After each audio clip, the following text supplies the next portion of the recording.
Assalamualaikum warahmatullahi wabarakatuh. Perkenalkan, nama saya Mega dengan NIM 0319011016.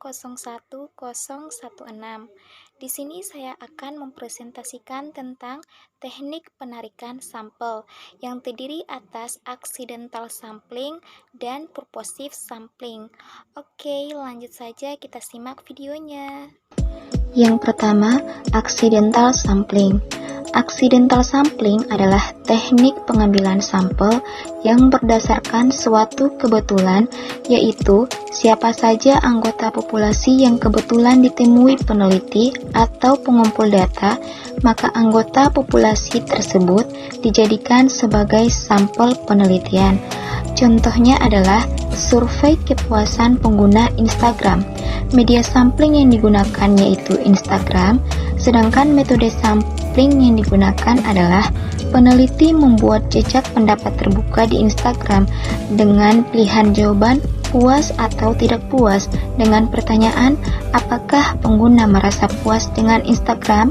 Kriteria sampel pertama, semua pengguna sosial media Instagram yang dapat merespons survei.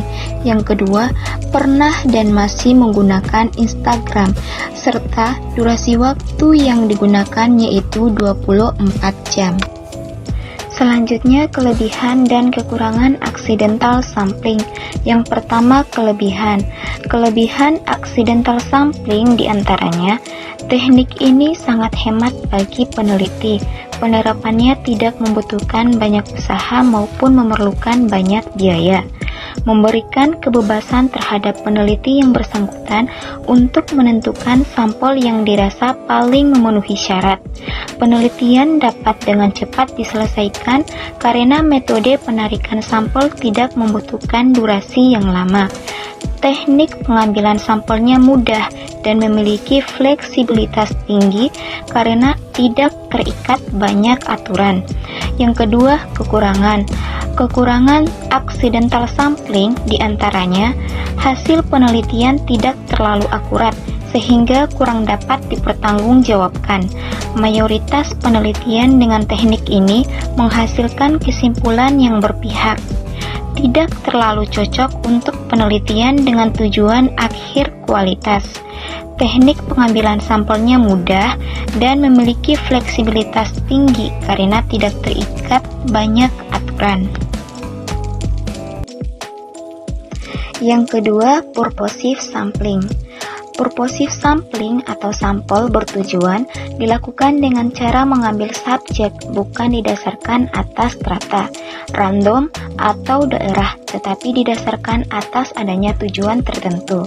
Teknik ini biasanya dilakukan karena beberapa pertimbangan, misalnya alasan keterbatasan waktu, tenaga, dan dana sehingga tidak dapat mengambil sampel yang besar dan jauh. Walaupun cara seperti ini diperbolehkan, yaitu peneliti biasa memerlukan sampel berdasarkan tujuan tertentu, tetapi ada syarat-syarat yang harus dipenuhi. Syarat-syaratnya antara lain, yang pertama, pengambilan sampel harus didasarkan atas ciri-ciri, sifat-sifat, atau karakteristik tertentu yang merupakan ciri-ciri pokok populasi. Yang kedua, subjek yang diambil sebagai sampel benar-benar merupakan subjek yang paling banyak mengandung ciri-ciri yang terdapat pada populasi atau key subjectives.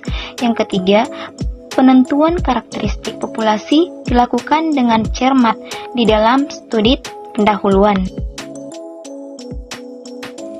Nah, berikut adalah contoh purposive sampling. Peneliti akan mengadakan penelitian tentang minat belajar siswa-siswa SMP di seluruh Indonesia. Dengan mempertimbangkan tersedianya tenaga peneliti, waktu dan dana, tentu tidak mudah mengambil seluruh provinsi yang ada. Maka diambillah Yogyakarta, Medan, Malang, Bandung, Manado yang diperkirakan merupakan tempat-tempat yang banyak sekolahnya, sehingga memiliki cukup banyak pelajar. Di samping itu juga mengambil beberapa daerah yang sekolahnya sedikit sekali imbangan, misalnya 5 daerah yang telah disebutkan tadi. Selanjutnya, kelebihan dan kekurangan purposive sampling.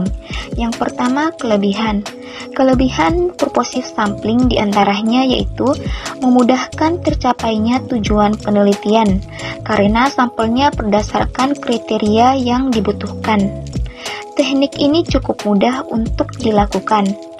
Proses penelitian menjadi lebih efisien karena sampel yang dipilih akan mudah untuk ditemui dan dilakukan penelitian. Yang kedua, kekurangan. Kekurangan purposive sampling diantaranya yaitu tidak termasuk random sampling. Jumlah sampel tidak selalu menjamin bisa menjadi representasi populasi yang diteliti. Tidak dapat diregeneralisasikan untuk diambil kesimpulan statistik. Demikianlah video presentasi saya, semoga bermanfaat. Apabila ada salah kata mohon dimaafkan. Saya akhiri dengan ucapan billahi taufiq wal hidayah. Wassalamualaikum warahmatullahi wabarakatuh.